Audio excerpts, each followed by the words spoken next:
Hello students, आज हम पढ़ेंगे नव प्रभाववाद, न्यू इम्प्रेशनिज्म। न्यू इम्प्रेशनिज्म प्रभाववाद के बाद का टाइम पीरियड है।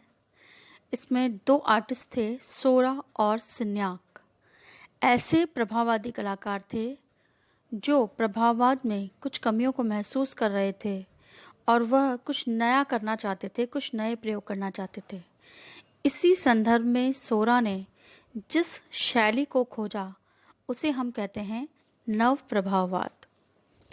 जिस समय रैनवार ने प्रभाववाद से असंतुष्ट होकर स्नान मग्ना युवतियां चित्र बनाया था, उसी समय सोरा ने भी स्नान स्थल नामक चित्र पूर्ण किया, किंतु दोनों की अंकन पद्धति और अभिव्यक्ति में बहुत भिन्नता थी। 1884 के लगभग 1884 में सलोन द अदेपादा प्रदर्शनी में यह चित्र रखा गया। यह संस्था जो थी सलोन द इंडिपेंडेंस, यह वह संस्था थी जो उन कलाकारों को प्रोत्साहित करती थी जो राष्ट्रीय कला संस्था से अस्वीकृत हो जाते थे।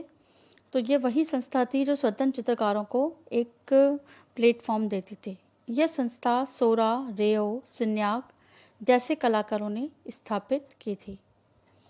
अब जब इसने स्नान स्थल चित्र बनाया तो इस चित्र में ऐसी क्या चीज़ें थी, ऐसा क्या नया प्रयोग था जिसके कारण एक नए वाद का जन्म हुआ।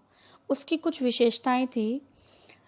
जो सोरा की विशेषता थी चित्रों की, वही नवप्रभाववाद के चित्रों की ही विशेषता थी। तो क्या विशेषता थी? पहली थी विशुद्ध मूल रंगों के अमिश्रित छोटे धब्बों से रंगांकन करना। इसके विपरीत प्रभाववादियों का तुलिका संचालन मुक्त व स्वच्छंद होता था। देखिए, प्रभाववाद और इसमें क्या डिफरेंस था कि प्रभाववाद में जो कलर्स के स्ट्रोक्स लगाए जाते थे वो पास पास ब्रश स्ट्रोक्स लगाए जाते थे फ्री हैंड, लेकिन इसके अंदर डॉट से वर्क किया गया, यानी कि विशुद्ध मूल रंगों के अमिश्रित छोटे धब्बे, यानी कि पॉइंट, छोटे छोटे बिंदुओं को लगाया जाता था। जैसे रेड कलर के बिंदु लगा दिए, फिर ग्रीन कलर के बिंदु लगा दिए, फिर मतलब हर बिंदु को अलग अलग रंग से सेपरेटली इस तरह से लगाया जाता था कि वो आपस में मिक्स होते हुए दिखाई दें। सेकंड था कि प्रभाववादी चित्रों में वस्तुओं व आदमियों की आकृतियां वातावरण के साथ घुल मिल जाती थी, जबकि सोरा की आकृतियां या नव प्रभाववाद की आकृतियां कैसी थी? हल्के व गहरे रंगों की उचित छटाओं का प्रयोग करके बाह्य रेखा के सरलीकरण से आकृतियों को स्पष्ट व ज्यामितीय रूप देते थे तथा वातावरण से पृथक करते थे। यानी प्रभाववादी तो क्या करते थे, जब अपने आकृतियां बनाते थे तो वो धूमिल हो जाती थी। प्रकाश के प्रभाव को दिखाना ही उनका मेन उद्देश्य था। जबकि सोरा ने क्या किया कि कोई भी आकृति थी उसको ज्यामितीय प्रतिरूप देकर गोलाकार किया और फिर उसको उन्होंने सुडोल रूप में बनाने की कोशिश की। प्रभाववादी चित्रकार जहां दृश्य के स्वाभाविकता, आकस्मिकता का परिणाम दिखाते थे, वहीं पर सोरा ने क्या किया, विचार पूर्वक संयोजन करके उस क्षण को अमर बना देते थे। यानी कि जो प्रभाववादी कलाकार थे वो तो क्या करते थे, अचानक जो प्रकाश का प्रभाव दिख रहा है उसको तुरंत बनाते थे, लेकिन सोरा ने सरलीकृत आकार बनाए, फिर उनके अंदर कलर स्कीम सोच समझ के इन्होंने रंगों की छटा को दर्शाया। इस तरह से सोरा की कला में एक नया दृष्टिकोण आया और जिसे फेलिफेनियो ने इस कला शैली को नाम दिया नव प्रभाववाद, बिंदुवाद या विभाजनवाद। क्या क्या कहा जाता है इसको? नव प्रभाववाद, बिंदुवाद या विभाजनवाद। और यह नाम किसने दिया? फेलिफेनियो ने।